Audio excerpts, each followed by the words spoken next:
From Social Prosperity Partners, this is Community Catalysts.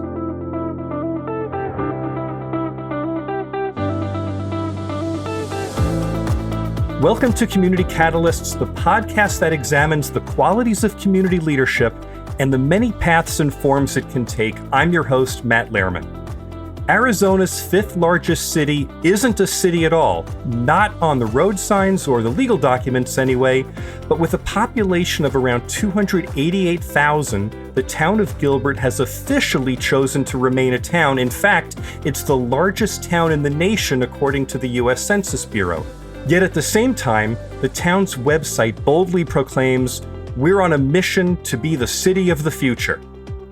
Today, we're speaking with Town Manager Patrick Banger, and I'm especially looking forward to asking him what he's learned about the qualities of leadership from his unique position at the confluence of history, growth, and vision. Patrick Banger, welcome to Community Catalysts. Thank you, Matt. It's a pleasure to join you. So, Patrick, let's just get this out of the way up front. City or town? Town sounds very quaint, but with 288,000 people, the town of Gilbert is larger than a lot of major U.S. cities. It certainly is, Matt. It's interesting when I first got here, it was a question I asked curious. It was around 200,000 at that time, why we've decided to hang on to that moniker. State statute only requires that there's a population threshold, which is actually quite low to incorporate as a city. But many of the towns in the state, when they start out, we're agrarian-based community of a couple hundred people. And so they started out as towns, and then as they grew, at some point, they'd put it before their voters to officially change to become a city.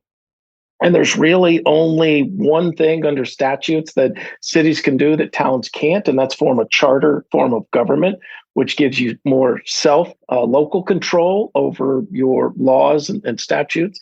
Outside of that, towns have all the same rights as cities. And Gilbert has just always been proud to be known as a town and held on to that. And I've always asked, I'm on my third mayor right now, and I ask each one, do you think you'll bring that forward to change? And they laugh and they say, absolutely not. I'll lose my next election if I do. But they're very proud to be known as the town of Gilbert. What is the quality of being a town that's important to keep in Gilbert? That's a great question. And it probably means something a little different to each person you would ask. But, to me, and with people that I have talked to through the years, it imparts a different feeling on people that live in towns. It feels like it does feel smaller. It connotates a smaller community, I think, in your mind, but one where you know your neighbors, you know what's going on, you're actively involved, you're a part of it. And I think sometimes cities can seem big and a little bit distant or cold or something you experience, but you can't quite get your arms around it. And that's one of the compelling things that have kept us as a town in Gilbert. People really feel like this is their community and they have ownership in it, and they know their neighbors and they know what's going on. You're saying that being a town is about the power of connection, of feeling connected. That's an excellent way to look at it, Matt. It's funny, if you watch professional sports franchises, and if there's a big game coming up, like the Phoenix Suns are in the playoffs, and you'll see their marketing campaigns, and they're in the city of Phoenix, and they'll say, this is our town. No one comes into our town and pushes us around, and it imparts a different feeling on people. Like, you're right, this is our town. And you're not coming into our house and pushing us around. You're saying they say coming into our town. They don't say coming into our city. That's correct. Yeah. Town feels closer somehow. That's right. Well, let's talk about that for Gilbert, because the population growth in Gilbert has been extraordinary. Now, Gilbert was founded more than 100 years ago, but I went back and looked at the statistics of population growth. In 1990, the population of Gilbert was 30,000. In the year 2000, 117,000. In the year 2010, it was 209,000. And today you said 288,000. So maybe help us understand kind of the size and scope of the town government as it exists today, serving 288,000 population. Yeah. Matt, we are a full service local government organization: police, fire, water treatment, sewer treatment, solid waste collections, planning and zoning, economic development, parks and recreation, you name it. We've got over 220 lines of service by large and small categories, serving a very large American city. As you pointed out, 288,000 puts us right around 75th largest city in the country. And another thing that I think puts it in perspective, people, when they think about Gilbert, we are 72 square miles in size, and that makes us geographically larger than Boston, DC, Miami, Minneapolis, St. Louis, San Francisco, Seattle, all major American cities by any measure or standard. And yet we are as big geographically as they are. We don't have that dense downtown with the high rise infrastructure that they do, but we still have roads and water lines and sewer lines in a geographic size that we deliver services to that are actually bigger than many American cities, which I think sometimes we lose sight of when we think of the town of Gilbert, Arizona. It's a major American city, soon to be the fourth largest city in Arizona when we pass Chandler, which I believe will occur this year. So that puts you, what, right behind Phoenix and Tucson and then Mesa. That's incredible. It really has been. It's a blistering pace of development. One more question just about the town. We were talking about the sense of connection that people feel in a town that kind of feels differently from being in a city. Can you put your finger on a leadership quality that exists in a town that's different than you might expect in a city? And I'm using air quotes as I say city.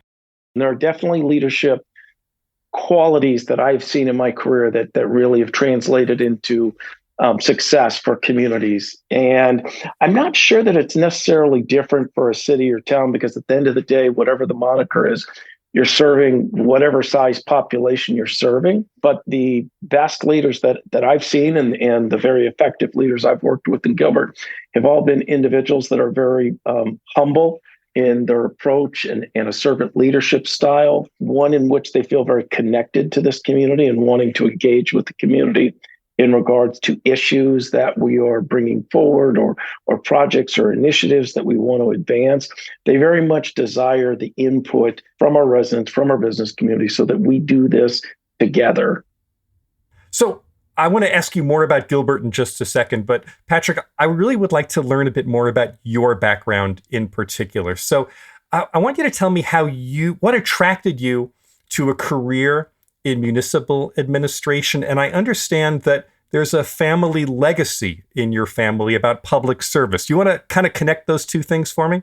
Wherever any of us find ourselves from a career standpoint, probably a more circuitous route than we originally envisioned it to be when we're young and thinking about what we want to do with our lives and our skill sets.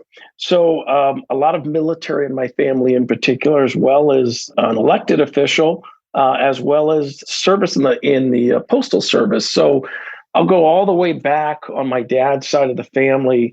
My great-great-grandfather emigrated from the United Kingdom in 1852, and him and two other businessmen founded the city of LaPorte City, Iowa.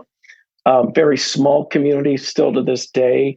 And he was a cobbler and then eventually got into making saddles for horses and various things in leather goods. His son was the mayor of LaPorte City off and on, as well as the postmaster general. And then his son, my grandfather, was an attorney by trade, him and his brother both. And then he didn't quite enjoy the practice of law and he got out and was a postal inspector, longtime postal inspector for Des Moines, Iowa. And then towards the very end, he was the postmaster general for Iowa. And then my father was career Navy, and my brother was career Air Force. I've got a nephew that's career Navy. So a long line of public servants through the generations in my family. And I don't think it's something that I was actively aware of growing up or that, at least from a career standpoint, that I thought I would find myself going down that path. When I graduated from college, degree in political science and public law, my intention was to go on to law school. But I didn't want to incur a large amount of student loan debt. So I decided to get a job and just continue to live very cheaply and save money. And I got hired by the city of O'Fallon, Missouri. First job out of college. And I was their court administrator, And I thought this is great. Not only I'll earn some money, but kind of stay connected to the profession. And I've been an intern at the U.S. Attorney's Office in college, which was a very rewarding experience. But it's strange. The more I worked in that space and saw the profession and how many attorneys there are in the U.S., I kind of lost some of its sheen for me. But I fell in love with city government and really found that I had a real passion for public service and serving people. So I went back, got a graduate degree in management, and just worked extremely hard, volunteered for any special assignment I could get, and worked my way all the way up to the city manager spot in O'Fallon. And did that for quite some time. Spent about 7 years in the private sector, did get recruited by a large commercial contractor in St. Louis, and then eventually was a part owner in a custom home building company and did some consulting work on the side, which was all enriching. But I realized that I really missed public service. And so I got back into public service. And that's when I landed in Gilbert 13 years ago.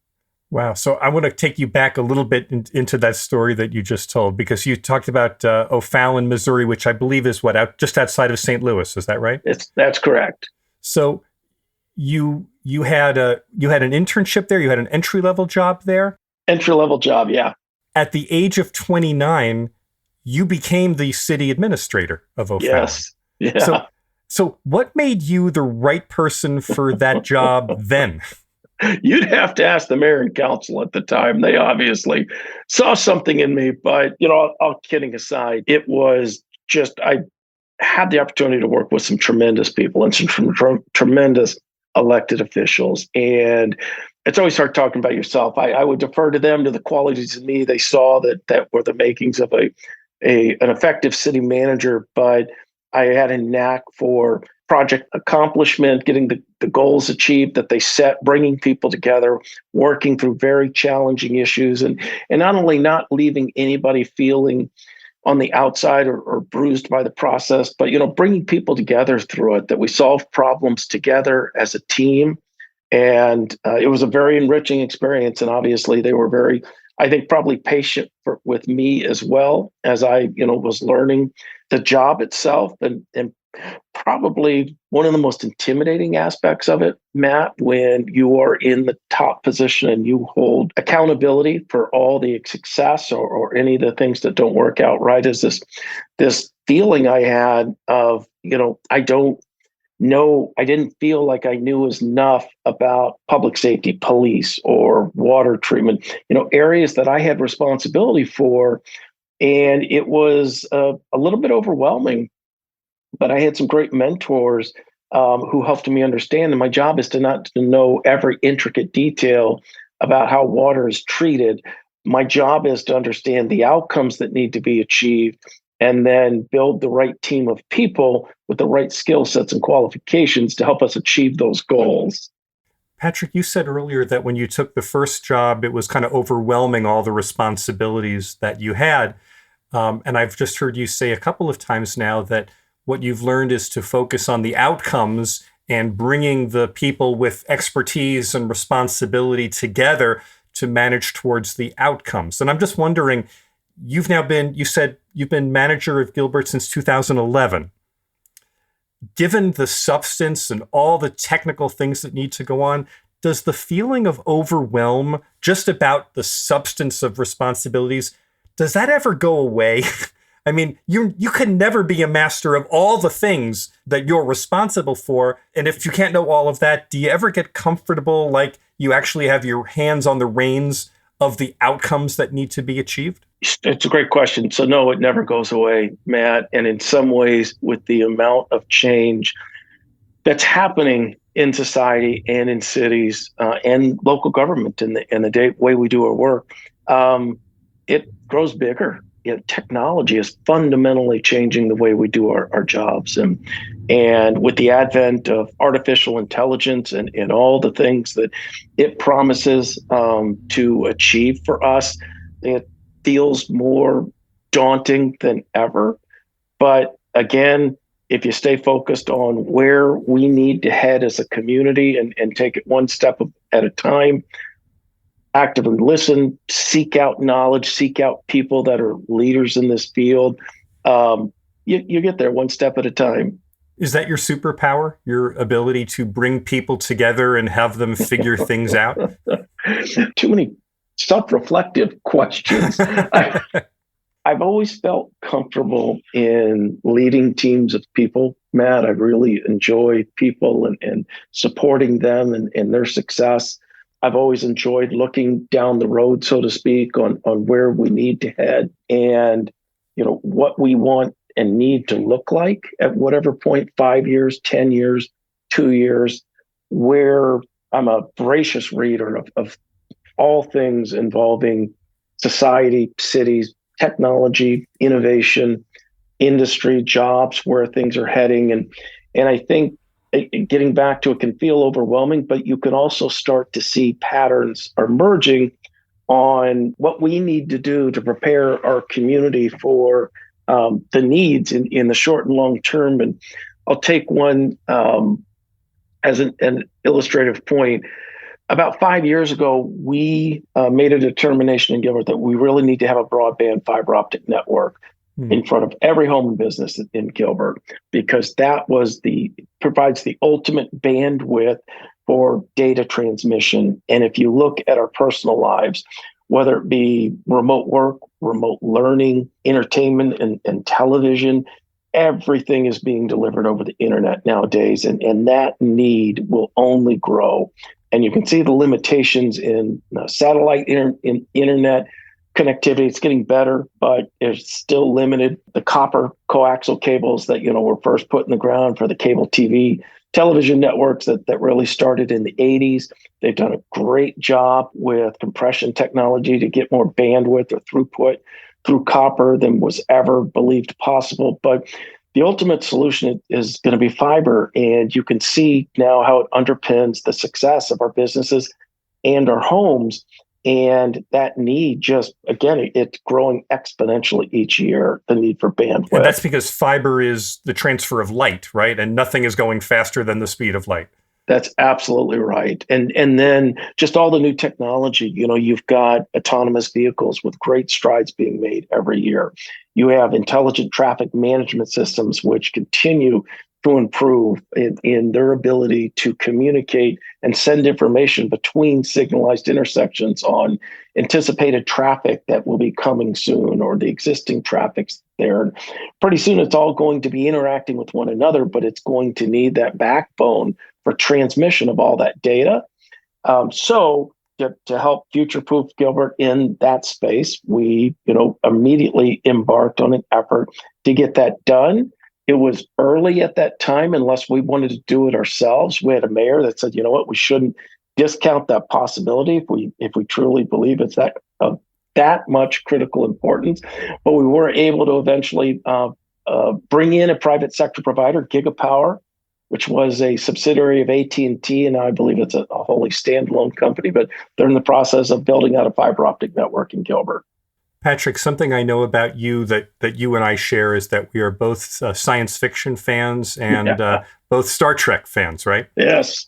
So I want to ask you about the future, because in science fiction, authors get to create elaborate imaginings of what could possibly be, but they don't have any responsibility to describe how we get from here to there. They just kind of paint this incredible picture of the future. Mm-hmm. It seems to me as a town manager, your focus must be continually shifting, because here you're talking about making investments for things that, can very likely come after your career at Gilbert, after our lifetimes, right? For future generations of people who may not remember that, 50 years, 100 years earlier, someone actually had to lay all this infrastructure in the first place. So I imagine you've got ongoing day-to-day responsibilities, accountability, regulatory compliance, legal oversight. There's all kinds of crises and situations that a town manager has to do in the moment. You've got future imperatives, things that you have to pay for in 5 or 10 years, or do road improvements or other, capital improvements that need to be sustained over time. And then, of course, there are opportunities that come out of the blue or that are strategically pursued. And then you've got long-term visions. And I really want to ask you how you, in any given day or in any given moment, how do you decide where to focus your attention? How do you not let the crises of the moment fill your entire week or your entire year? How do you reserve time to be present in the future, as it were? Mm-hmm. It's difficult to do some days because you take a community of our size that has continued growth on top of it. And that is enough work to keep you very busy for a 60-hour a week, every single week type of experience and job. And we do have a very keen focus on what's right in front of us and what we need to do to meet the needs of the existing community and that incremental growth in a population each year.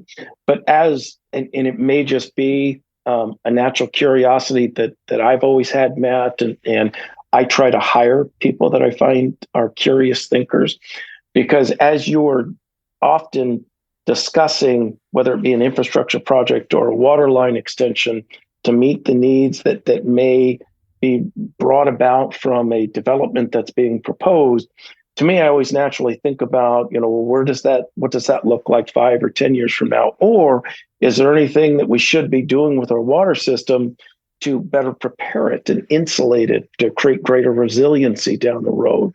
And it probably just comes, again, it's a natural curiosity, right, that I have, that what does this look like, or what does this need to look like for a time when I'm going to be long gone and retired, but put those strong foundations and those pieces in place for others to capitalize on to the long-term benefit of this community. It is challenging. Patrick, the City of the Future initiative, as I understand it, has 3 pillars, and I'm curious where they came from. Prosperous community, strong economy, exceptional built environment. Now, was that direction that came from the council and was kind of imposed on the city? Was it a grassroots effort that created that? How did that come about? So that came about from a 2-part executive team retreat we did back in the fall of 2018. And it was, again, how do we create long-term sustainability of our quality of life? And through a lot of research, a lot of conversations, bringing in experts, we started to understand what are the core elements that drive quality of life for any community. And so, and how can we categorize those in areas that really create focus and understanding around that? So one strong economy was to have industry that was diversified, so we don't have all of our eggs in one basket, so to speak. So if something should happen to that sector of industry, and those plants or those offices should start to shut down, and it can become just absolutely catastrophic for a community very quickly. So diversified economic base, high wage jobs, so that our residents have access to jobs that they can not only survive on, but they can thrive on, that there's money for education, there's no financial insecurity and all the issues that brings around, as well as, spending power. When people buy cars, when they shop, when they eat out, it provides the primary revenue stream that we use to pay for police and fire and parks and recreational activities. And as much as possible, Gilbert-based companies that at least weaken and control the environment to a greater degree that they're operating under, as opposed to businesses located in other cities. The City of the Future essentially becomes an umbrella for your strategic planning process for the entire city, right? Yeah, it really does. And then prosperous community, it's police, fire, parks and recreation. It's also things that aren't service lines under our purview, like our K through 12 education system, higher ed, our healthcare, HOAs, and nonprofit organizations. So important to understand who are our key partners and how do we support them in their success. And then the third category of exceptional built environment is the natural environment, air, water, and land, as well as the infrastructure, safe roads, bridges, water systems, sewer systems, and then our power providers. Again, an outside entity, power and gas, but we need them to have strong, resilient, reliable energy infrastructure as well to feed into our success. Patrick, I want to ask you if you were going to give some friendly advice to community leaders elsewhere, city managers, but also possibly elected officials or people who are appointed, people who say, oh, we can't focus on the future until we solve our current challenges. What advice would you give them? I would tell you your current challenges will manifest themselves multiple times greater into the future. Your current challenges will be your future challenges as well. And by that, I mean there is a cost of ownership and operations of our communities, just like a company has. And you need to understand that long-term cost of ownership and operations just as much as what are the immediate needs we have today and how do we pay for it. I think I would summarize what you just said as you can't solve current challenges without a future focus. Yeah, agreed. I want to ask you about your relationship with the town council in particular. I want to ask you, what strategies have you found most effective to build and sustain a strong management team? How do you foster a culture of innovation? Mostly what I really want to know is, what do you need from the council so that you can foster a culture of innovation within your management team? Obviously, our elected officials are key drivers in our success and ability to get this done. And in municipal settings, you often have changeover on the dais too, which creates challenges. I've been here 13 years, and I am on my fourth mayor, and I've had 18 different elected officials, 18 different council members in 13 years, and it's been great. But so much of what we do is multi-year in nature. And when you have constant turnover on the dais, it takes a year or more for a new council member who's not been involved with government up to that point to really understand their role, the complexity of the services we offer, the statutes we operate under, the larger initiatives and why they're important. There's an entire orientation and education process that has to occur. And they often come into office with some very defined vision of things they want to see happen or change themselves. And so that is a lot of work from, again, an orientation education standpoint. But then there's just building that relationship between the manager and the elected officials. So they know you and they understand you. And likewise, get to know them and what's driving them, what's motivating them, how they like to communicate. But, through effective relationships builds trust. And when you have trust, then you can really do some great stuff together. And when it comes to innovation, one of the best things they can do for us is create a safe space for us to innovate in, because innovation is a process of learning and an iteration of trying things that may not work, but you learn from it and then you iterate on it again, just like just about anything you use in your daily life, your smartphone. The one you carry around in your pocket is not the first model they developed.